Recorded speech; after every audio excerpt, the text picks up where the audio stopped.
Welcome to the research industry's only daily research news video report.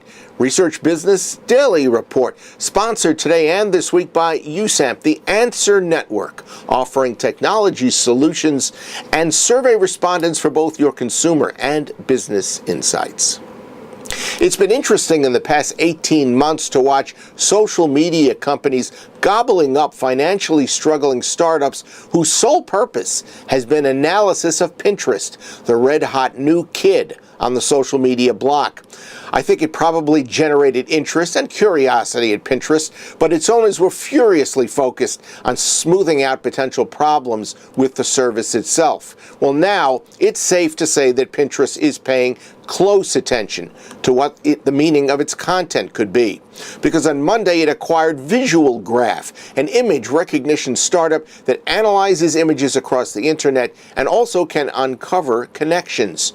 In reporting this deal on ITworld.com, Zach Miners speculated that Pinterest will now be able to learn how people use its site. But going further, IDC analyst Karsten Weid told Miners that the 99% of Pinterest content that is image-based is not easy to analyze. And she said, quote, that is a prerequisite for delivering powerful new features to users and advertisers, end of quote. And by the way, those are stated Pinterest goals.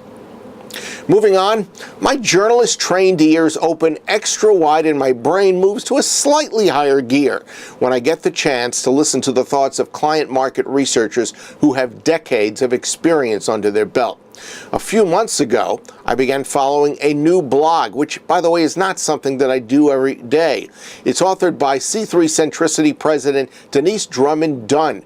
She served Nestle from 2004 to 2011 as VP of Consumer Excellence, and before that, she was a director at Philip Morris International between 1982 and 2004.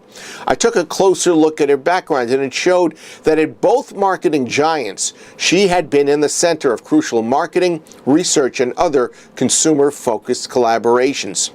Back in October of last year, she blogged a provocative posting entitled, "Does your organization really need a market research department? And in the future?" It delivered a tough love message for researchers about the sharp changes they need to make in how they do their work and even how they conduct themselves. That blog caused a tsunami-like response on LinkedIn, so we asked Denyse to vocalize it for you. Thanks for the introduction, Bob. I believe that there's a huge opportunity for market research in today's world of information abundance. But we can't continue to do the same old things when the market, marketing, and more importantly, the consumer has clearly changed. Today, data is flowing automatically into companies from an ever-growing number of resources, and much of it is in real time, which we can't often claim for market research.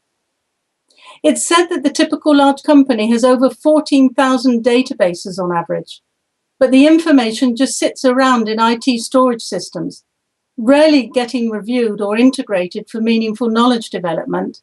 It needs analysis, and who better to interpret the meaning of it all than market research? My question is whether market research is ready to take up this challenge, to move from data gatherers alone to more consistent interpreters and storytellers. Evidence of the urgency for change is everywhere. In a recent business intelligence report, it said CEOs are not getting what they need from their information. Instead of dashboards and insight, they're getting emails and spreadsheets. It's time market research got out of its comfort zone, even for those of us already comfortable with big data. Are we ready to become synthesizers and interpreters? Could we agree to analyze information that doesn't come from a statistically validated sample, and over which we have little, if any, control of its flow into the organization? Are we willing to show less graphs and data and tell more stories, perhaps of just a few people rather than of a large sample of consumers? Do we accept that insight comes from information integration, not just from one study or database? Could we even envisage to change the name of the profession to encompass much, much more than market or research. These are my challenges to the market research profession, Bob.